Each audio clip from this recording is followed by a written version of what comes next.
안녕하세요. 승리한산 가족 여러분. 오늘은 누가복음 24장 36절에서 49절까지의 말씀입니다. 누가복음의 84번째 강좌로 부활하신 예수님이란 제목의 말씀입니다. 승리한 삶은 말씀 중심 예배 중심의 성경 전문 교사를 양성하기 위해서 만들어진 성경 공부 교재입니다. 승리한 삶은 2017년 4월 누가복음 20장에서 24장까지의 말씀을 함께 묵상하고 있습니다. 승리한 삶은 발행이신 박유일 목사님의 구속사로 조망한 성경 연속 강의집을 통해서 편집이 되어 있습니다. 2017년 4월 요엘 말라기서 합본이 출간되었습니다. 저희들 주일날 업로드되는 위크스터디를 통해서는 누가복음의 구조를 통해서 누가복음을 통해서 우리에게 주시고자 하시는 하나님 말씀의 본뜻을 찾는 훈련을 하고 있습니다. 그 중에 이번 달은 바로 예수님의 예루살렘 활동에 관한 내용입니다. 그리고 그 내용은 오늘로써 마무리가 되고 내일은 결론, 승천하시는 예수님에 대해서 묵상함으로써 누가복음의 말씀을 저희들 마치게 됩니다. 이번 주에 저희들 한 가지 주제로 이 마지막 부분의 말씀을 묵상하고 있습니다. 그것은 무엇이냐면 누가복음 전체를 통해 처음과 마지막까지 무엇을 통해 말하고 있음을 볼 수 있나요? 이것을 통해 우리가 집중해야 하는 삶의 모습은 무엇인가요? 자, 우선 이번 주 내용의 가장 중요한 부분은 뭐였냐면 제자들이 부활하신 예수님을 보고도 왜 여전히 두려움과 걱정에 쌓여 있었냐는 것입니다. 두려움과 걱정이 어떻게 해서 기쁨과 능력으로 바뀌게 되는지 우리가 그것을 알아야 된다는 겁니다. 그것이 바로 누가복음 전체를 통해서 처음과 마지막까지 우리에게 말하고 있는 것입니다. 그 내용은 오늘 굉장히 구체적으로 우리에게 제시되고 있습니다. 자, 본문 말씀을 통해서 이 내용을 확인하도록 하겠습니다. 누가복음 24장 36절에서 49절입니다. 자, 어제 말씀이 뭐였냐면 엠마오로 가는 두 제자였습니다. 두 제자에게 나타나셔서 그들에게 말씀을 통해서 깨닫게 하시고 예수님께서 미리 고난당하시고 죽으시고 부활하실 것을 말씀하셨었고 구약 성경에서도 그것이 기록되어 있음을 알려주었습니다. 그들이 그 마음을 들 때 마음이 뜨겁게 감동을 받아서 다시 예루살렘으로 돌아가 제자들을 찾아와서 만나서 얘기를 합니다. 예수님이 부활하셨다고. 이 말을 할 때 예수께서 친히 그들 가운데 서서 이르시되 너에게 평강이 있을저다. 우선 예수님은 제자들에게 무엇을 얘기하냐면 평강, 평화를 얘기합니다. 하지만 그들이 경험하는 것은 평강이 아니라 놀랍고 무서워하는 거였습니다. 놀랍고 무서워하는 것. 그리고 그것을 영으로 생각하였습니다. 즉 귀신으로 생각한 거죠. 그래서 38절에 예수님께서는 너희들이 어찌하여 두려워하느냐, 의심이 있느냐. 결국 두려움과 믿음 없음을 지적하시면서 우선 이 두려움과 믿음 없음의 근본적인 내용이 무엇이었습니까? 첫 번째는 예수님이 영인가 하여 두려워했고 무서워했습니다. 두 번째는 뭐였을까요? 부활의 의미를 몰랐어요.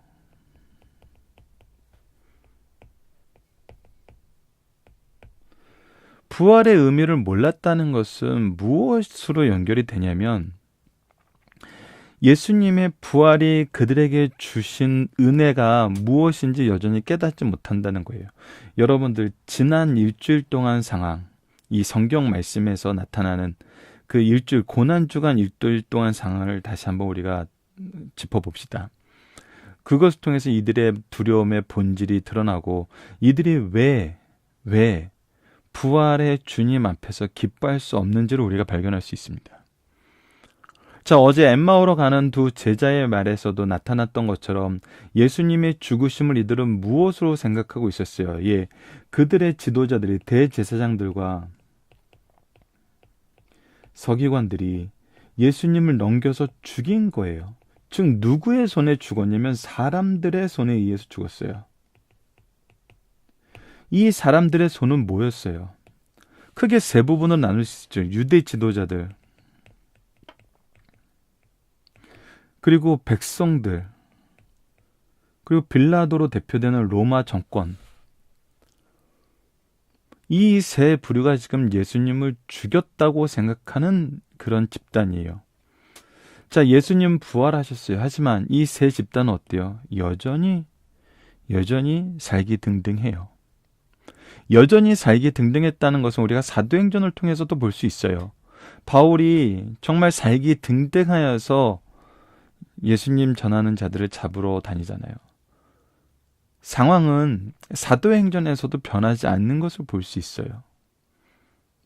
이때는 더했겠죠. 자, 그렇다면 이들이 두려움 속에 있다는 것은 첫 번째는 예수님이 영인가하여 두려운 것이고, 두 번째는 이 근본적인 두려움이 해결이 안 되는 거예요. 이 근본적인 두려움이 해결이 안 되는 것이 바로 부활의 의미를 모르고 있기 때문이에요.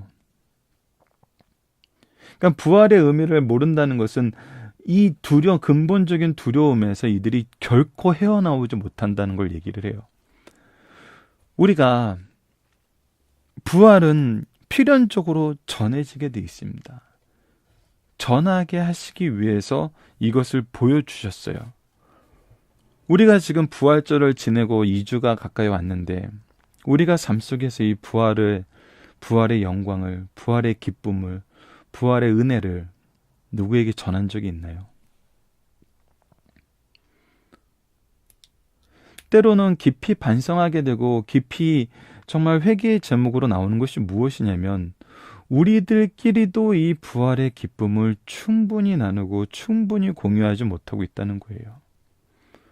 부활절을 그냥 부활절 기념일로 지내고 그 부활의 기쁨과 은혜가 우리 사이에서도 공유되고 있지 않다는 겁니다. 왜일까요? 어찌 보면 지금 제자들이 경험하는 그 내용과 똑같습니다. 예수님의 부활의 실체가 내 눈앞에서 증명되고 있는데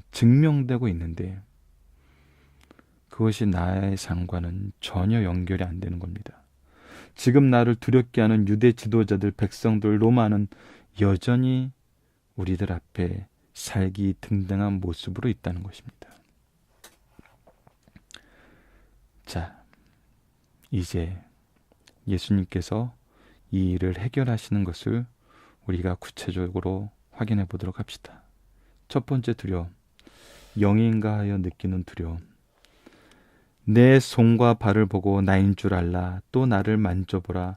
영은 살과 뼈가 없으되 너희 보는 바 같이 나는 있느니라. 예수님은 어제 설명했던 것처럼 영체세요. 거룩하신 영적인 육체를 가지고 계신 거예요. 그래서 이것을 우리가 무엇으로 지금 보고 있냐면, 우리가 부활 후에 입을 영광의 모습으로 우리는 보고 있죠. 성경은 그렇게 가르쳐주고 있고, 부활의 첫 열매가 되신 예수님의 우리의 부활의 소망을 주시는 그 몸을 우리에게 보이신 것입니다. 그래서 이 고스트하고는 달라요. 귀신하고는 달라요. 그래서 분명하게 말합니다. 나를 만져보라. 영은 살과 뼈가 없으되 너희가 보는 바와 같이 나는 살과 뼈가 있다는 거예요. 이 말씀하시고 손과 발을 보이신 나, 그들이 너무 기쁨으로 아직 믿지 못하고 놀랍게 여길 때, 너무 기뻐서 믿지 못하는 거, 그리고 그것에 대해서 놀랍게 여길 때 예수님께서 더 분명하게 한 가지 사실을 보여주시죠. 무슨 먹을 것이 있느냐 하시니 이에 구운 생선 한 토막을 드리니 받으다 그거 앞에서 잡수시더라. 예수님이 굳이 드셔서 생명을 유지하기 위해서 먹어야 되는 그런 몸은 아닌 것 같아요. 하지만 무엇을 위해서 육체가 있음을, 참된 부활의 예수님임을, 영만 나타난 것이 아니라 실질적인 육체의 부활을 이루신 예수님임을 우리에게 분명히 보여주고 있다는 것입니다. 이것을 통해서 첫 번째, 영인가하여 하는 두려움은 해결이 됩니다. 자, 두 번째는 이 부활의 의미.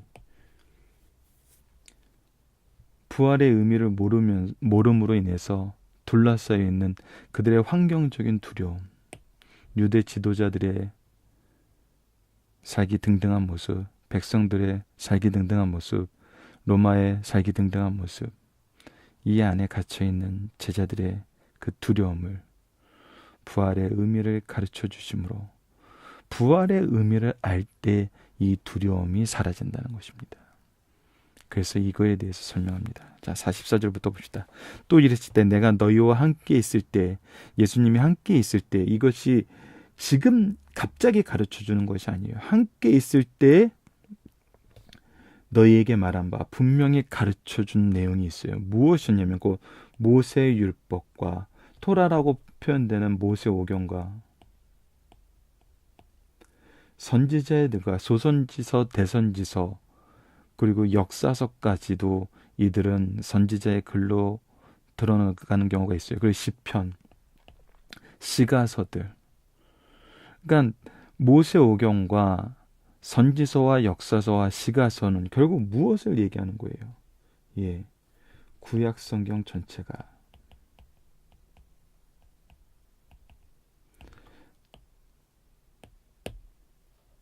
예수님의 나를 가리켜 기록된 모든 것, 이 구약 성경 전체가 누구를 가리켜서 예수님을 가리켜서 기록된 모든 것을 우리에게 이미 너희들에게 가르쳐 준 바와 같이 이것이 이루어지리라고 하였는데 그 성취가 바로 예수님의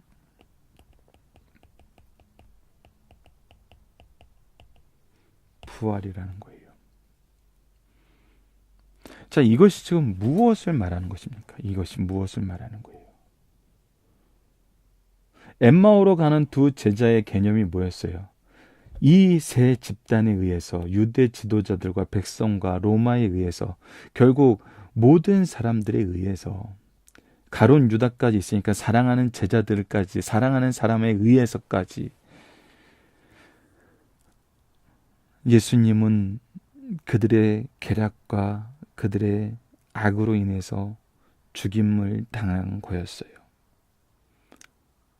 그들의 세력은 여전히 살기등등하게 이 사회를 지배하고 있어요. 예수님의 부활 앞에서도 이것은 변함이 없는 사실이었어요.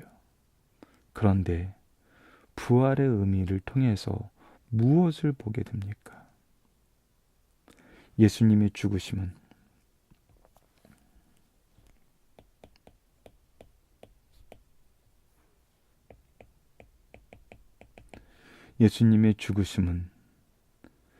사람에 의한 것이 아니라 바로 하나님께서 구약을 통해서 얘기하신 그대로 이루어졌다는 거예요. 즉 인간의 계획이 아니라 누구의 계획이었어요? 하나님의 계획이었어요. 하나님의 주권적인 역사였어요. 이것을 잘 보여주는 것이 바로 요한복음이었죠. 요한복음에서 뭐라고 나옵니다. 대제사장이 한 사람이 죽어 우리 민족이 구원받게 하는 것이 선한 줄 왜 모르냐면서 예수님을 암살할, 예수님을 죽일 명분을 얘기해 주는데 그거에 대해서 요한 사도가 뭐라고 증언을 해요. 그 해의 대제사장으로 그를 통해서 하나님께서 이스라엘 민족뿐만 아니라 온 민족을 위해서 죽으셔야 되는 것을 선포하셨다 그랬어요.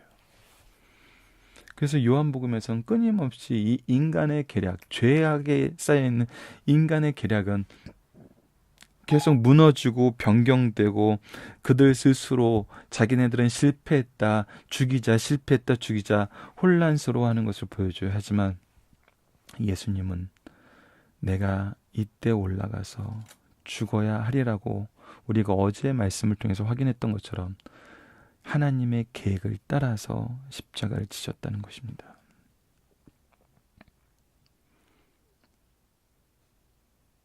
결국 무엇이었다는 거예요? 이들의 계략이 아니라 하나님의 주권이었다. 하나님이 통치하고 계시다. 하나님의 뜻대로 이루어진다. 예수님의 죽으심과 부활이 하나님의 계획하심과 하나님의 은혜라는 걸 깨달은 순간,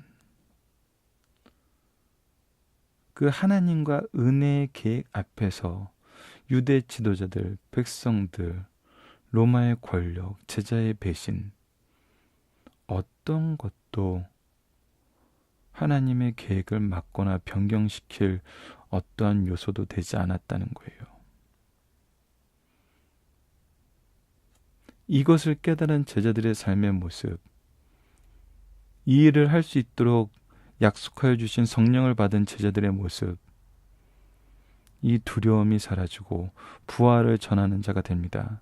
그래서 사도행전 4장에서 사내들인 공의회에 끌려갔을 때 뭐라고 얘기합니까? 더 이상 예수에 대해서 얘기하지 말라는 그들에게, 사내들인 공의회에게 베드로가 뭐라고 얘기합니까? 너희들이 하나님 말씀 듣는 것과 너희 말을 듣는 것 중에 무엇이 옳은가 스스로 판단하라 그래요. 하나님의 계획은 성취되고 하나님의 계획은 누구도 막을 수 없으며 하나님께서 보내신 종들은 하나님의 뜻을 이루는데 하나님께서 반드시 쓰신다는 겁니다. 그것이 이들이 두려움을 이기는 부활의 능력과 의미를 깨달은 거였어요. 이 모든 것이 어디에서 나타나요? 성경에서 나타나요. 이 모든 것이 말씀의 성취임을 구약 성경 전체가 보여주고 있어요. 예수 그리스도, 예수 그리스도, 예수 그리스도. 그래서 예수님께서 하시는 일이 무엇입니까? 자, 45절입니다. 이에 그들의 마음을 열어 성경을 깨닫게 하시고. 자, 예수님이 이제 이 구약 성경의 내용을 가르쳐 주시고 어떠한 것을 보게 하시냐면 바로 성경을 통해서 하나님의 기이한 뜻을 깨닫고 보게 하십니다. 이것이 바로 리더의 모습이에요. 죄송합니다. 미스터치가 생기네요. 리더의 모습입니다.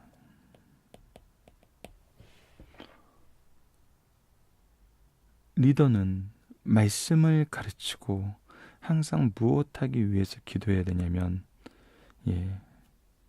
성경을 마음을 열어 그들로 하여금 성경을 깨닫고 하나님의 이 계획을 보게 하시는데 우리는 항상 노력해야 됩니다. 오늘 말씀과 내일 말씀에서 바로 리더의 모습이 하나씩 소개되고 있는데, 예수님을 통해서 우리는 반드시 그것을 함께 이루어 나가야 됩니다. 말씀 전파와 기도가 바로 첫 번째입니다. 자, 그리고 나서 이젠 우리에게 사명을 주십니다. 또 이르시되 이같이 그리스도가 고난을 받고 제3일에 죽은 자 가운데서 살아날 것과 또 그 이름으로 죄 사함을 받게 하는 회개가 예루살렘으로부터 시작하여 모든 족속에 전파될 것이 기록되었으니. 자, 구약 성경에 무엇이 기록되어 있냐면 그리스도의 고난과 죽음과 부활이 기록되어 있어요. 지금 이것을 어떻게 했어요? 제자들이 확인했어요. 경험했어요. 앞으로 이루어질 거라고 기록된 것이 뭐예요? 바로 요엘서에 나타난 것처럼 또 그 이름으로 죄사함을 받게 하는 회개가 예루살렘에서 시작하여 모든 족속에 전파될 것이 기록되었으니 앞으로 일어날 거예요. 그 안에서 너희들은 뭐하는 사람들이라? 너희는 이 모든 일의 증인이라. 바로 이 일이 과거의 것이 분명히 일어났다는 증인으로, 또 앞으로 일어날 일에 하나님의 계획의 일꾼으로 우리를 쓰신다는 거예요. 우리를 쓰신다는 겁니다. 예수님은 바로 이 선언을 하시기 위해서 이 선언이 성취되게 하시기 위해서 하나님의 계획대로, 하나님의 뜻대로 이 누가복음에 기록된 모든 것을 이루셨다는 겁니다. 자, 우리 처음부터 다시 한번 간단하게 리뷰를 해봅시다. 서론에서는 예수님을 증거하기 위한 증인들의 모습을 보여줘요. 그 증인들이 서로에 대한 증거가 하나님의 역사하심과 계획하심이 이루어진다는 서로에 대한 믿음의 확신으로 연결이 되었어요. 즉, 나에게 주신 사명이, 나에게 주신 은혜가, 이 은혜에 대한 고백과 선포가 서로에게 예수 그리스도를 바라보게 하는 믿음의 이런 짜임새로 굳건하게 우리에게 다가왔죠. 그리고 예수님께서는 갈릴리 사역을 통해서 예수님이 바로 하나님께서 보내신 메시아이시고 이 미리 증거했던 증거들을 이루시는 바로 그 분이면서 이 일을 계승하기 위해서 제자를 선택하시는 모습을 갈릴리 여정에서 봤어요. 예루살렘으로 올라오는 길에서는 어떻게 했어요? 예수님이 메시아이심을 보이심과 동시에 제자들의 교육을 시키셨어요. 잘못된 율법에 대해서 가르치셨어요. 제자들이 스스로 잘못할 만한 것들에 대해서 미리 비유로 말씀하시면서 깨닫게 하셨어요. 그리고 이 모든 것을 이루신 하나님의 계획에 대해서 말씀하시기 시작하셨고, 변화산의 모습을 통해서 이것을 또 증거하시고 우리에게 나타내시면서 하나님께서, 예수님 당신이, 성령님께서 증언하는 내용들이 가득 차 있어요.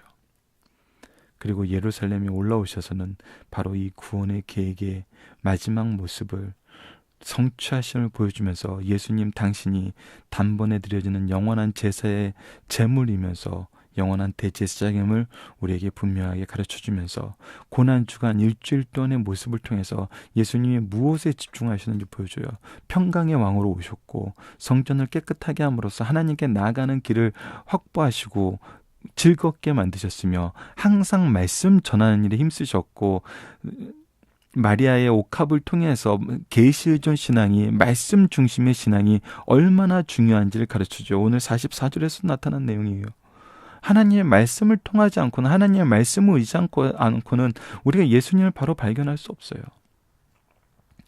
그러시면서 예수님의 죽으심을 기념할 성찬과 성김의 도를 보여주시고 항상 그 가운데서 기도하시는 모습을 우리에게 가르쳐주셨어요. 그리고 잡히시고 십자가상에서 돌아가셨어요. 돌아가셨을 때는 가장 7원을 통해서 우리에게 용서의 길, 구원의 길, 사랑의 길, 사명의 길, 믿음의 길, 겸손의 길을 우리에게 가르쳐 주시면서 예수님께서는 하나님을 향하여서 모습이, 우리의 모습이 어때야 되는지를 보여줬어요. 그리고 부활하셔서 이 모든 것이 하나님의 주권 하에서, 계획하에서 이루어지고 너희들을 이제 이 증인 삼아 보내시겠다고 얘기를 하세요.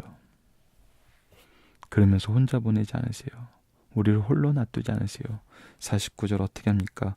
볼저다 내가 내 아버지께서 약속하신 것을 너희에게 보내리니, 바로 보혜사 성령 우리에게 보이시니 너희는 위로부터 능력이 입혀질 때까지 분명히 허락하신 것은 뭐냐면 우리에게 능력을 주신다는 것입니다. 구속사의 능력 있는 일꾼을 세우실 때 하나님께서는 우리를 선택하십니다.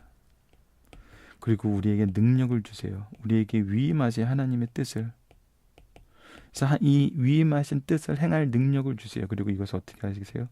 계승하게 하세요. 즉 전파하게 하세요. 가르치게 하세요. 그리고 또 누군가가 다시금 선택받고 위임받고 계승하는 이 구속사회를 끊임없이 계승해 와서 지금 여러분과 제가 함께 이 말씀을 나누게 되는 것입니다.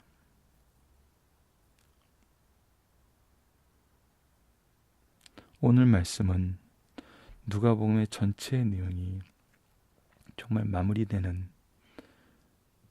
이 말씀을 온전하게 깨닫게 하시기 위해서, 이 말씀을 온전하게 깨닫게 하시기 위해서, 즉 부활을 온전하게 깨닫게 하시기 위해서 지금 누가복음 1장에서부터 24장까지의 내용을 우리에게 가르쳐 주셨던 겁니다. 자, 이제 내일 말씀 승천하시는 예수님을 통해서, 그리고 미리 예고해드렸던 것처럼 우리 소요리 문답의 내용을 통해서 높아지신 예수님에 대해서 우리가 살펴봄으로써 누가복음을 마무리하게 되었습니다. 자, 본문 묵상하기를 보도록 하겠습니다. 예수님 우리에게 무엇을 주시나요? 우리에게 평강을 주시는 분이다. 평강의 예수님에 대해서 제자들이 놀랍고 무수한 이유는 무엇입니까요? 그들이 보는 것이 영으로 생각하였고 마음에 의심이 일었습니다.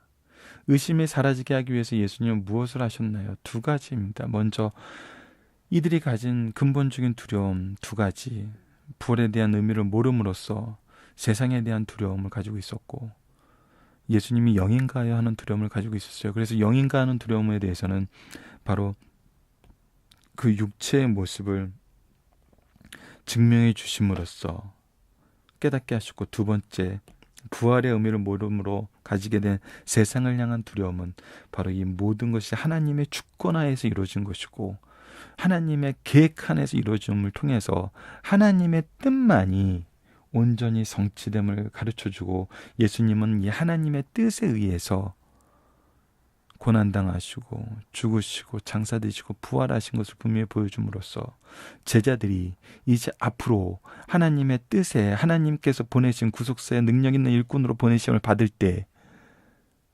세상을 이기는 능력과 믿음을 소유하여서 예수님처럼 승리하는 삶을 살게 하신다는 겁니다. 44절 모세의 율법 선지자의 글 시편은 무엇을 의미하냐면 바로 성경 전체를 얘기합니다. 특히 이 시대에는 아직 신약 성경이 기록되기 전이기 때문에 구약 전체를 얘기하는 것이죠. 어제 잠깐 설명했던 것처럼 신약과 구약 그 사이에 예수님을 통해서 이것이 얼마나 잘 연결되는지, 그리고 계획되고 성취되고 적용되는지, 정말 성경 전체는, 구속사는 하나님의 계획, 이것이 구약 성경에 나타나요. 그리고 그 성자의 예수님의 성취, 이것이 사복음서에 나타나죠. 그리고 이것의 적용, 성령의 적용, 이것이 사도행전부터 시작해서 요한계시록에 이르기까지 우리에게 보여주고 있잖아요. 그러니까 결국 구속사를 설명하고 있는 거예요. 성경 전체가. 성경을 깨달을 제자들은 하나님의 구원의 계획에 무엇이었음을 알게 되나요? 이 모든 것이 하나님께서 우리를 구원하시려는 계획 안에서 예수님이 고난받으시고 죽으시고 부활하셨다는 것을 알게 되고, 이 살아나심을 통해서 우리로 하여금 바로 이 복음을 전하기 위해서 우리를 선택하셨다는 것을 깨닫게 돼요. 이것을 깨닫고 경험한 자들에게 주신 놀라운 은혜는 무엇입니까? 사명은 무엇입니까? 바로 증인이 된다는 거예요. 증거하는 자가 된다는 거예요. 계승하는 데 쓰임받는 자가 된다는 거예요. 이것을 우리는 구속사의 능력 있는 일꾼이라고 표현을 합니다. 구속사의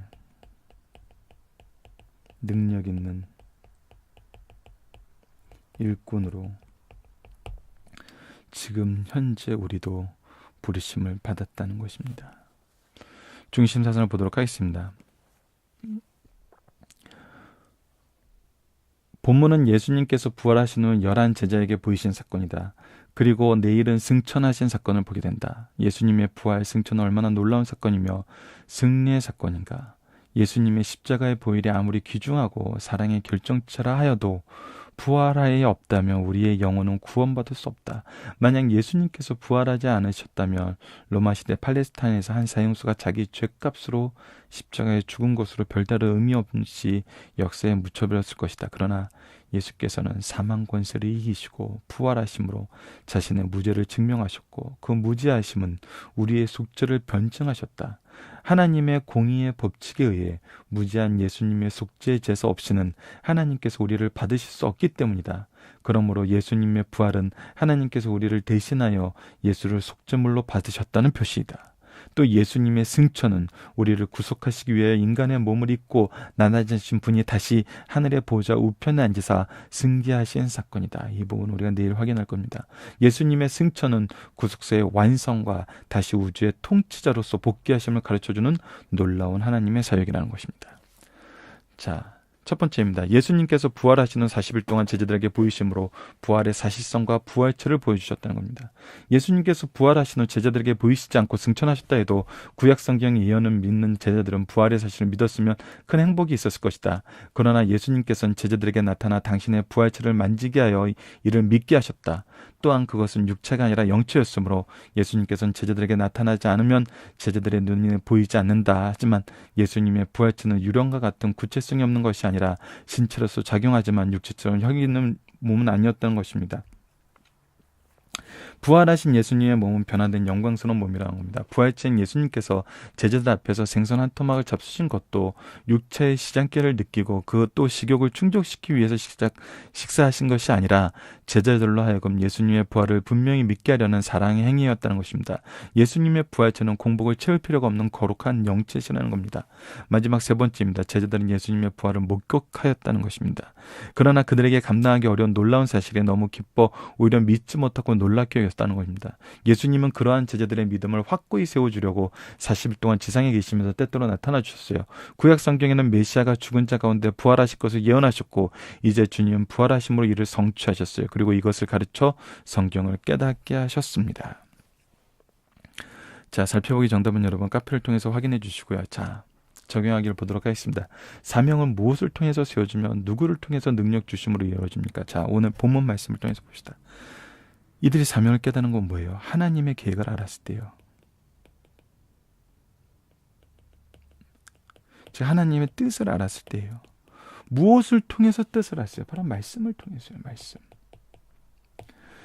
여러분도 우리가 제자들을 양육하면서 자녀들을 양육하면서 너희들이 하나님께서 주신 사명을 깨달아야 돼. 그러면서 뭘 얘기하냐면 훌륭한 사람 되어서 어려운 사람들 도와줘. 여러분 이건 아니에요. 이렇게 가르치는 건 성경적인 방법이 아니죠.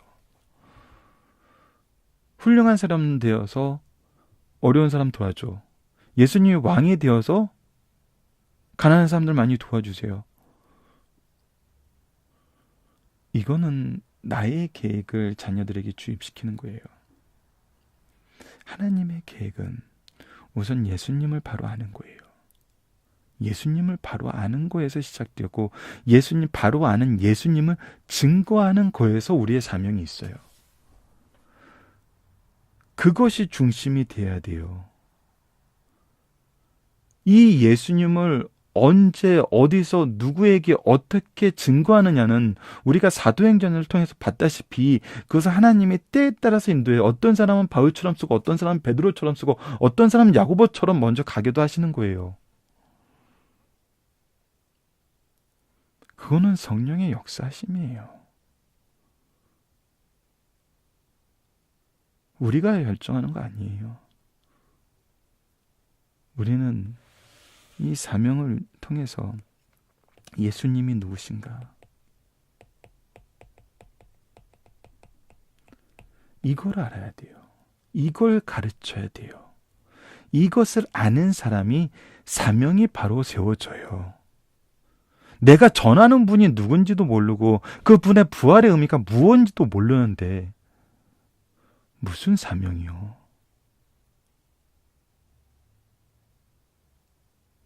결국 말씀이 없는 신앙은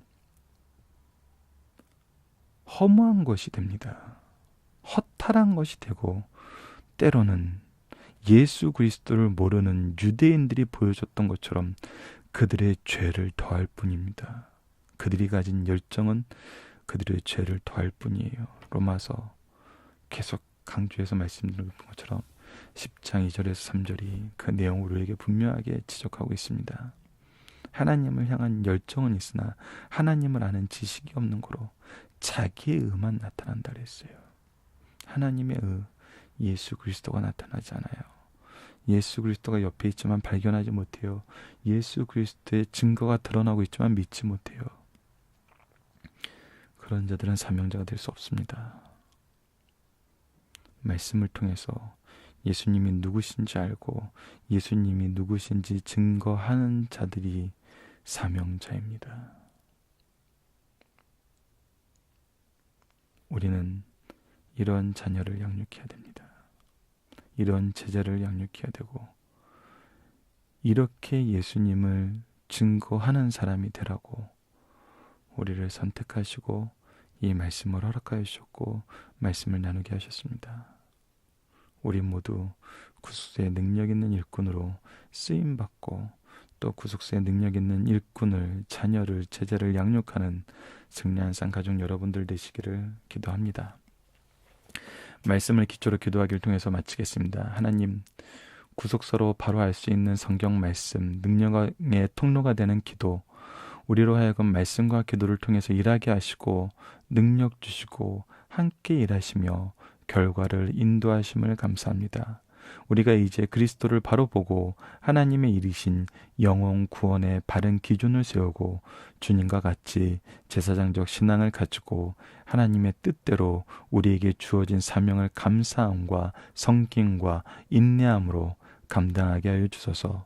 연약한 우리의 마음을 감찰하여 주셔서 우리로 하여금 말씀에 우둔해지고 영혼이 굳어 기도하지 못하게 하지 마시고 우리가 죄악의 길로 달려갈 때 베드로를 멈춰 세우신 것처럼 우리를 부르시고 붙잡아 주셔서 다시 하나님의 일꾼으로 이 세상을 살아가게 하소서. 예수님 이름으로 기도드립니다. 아멘.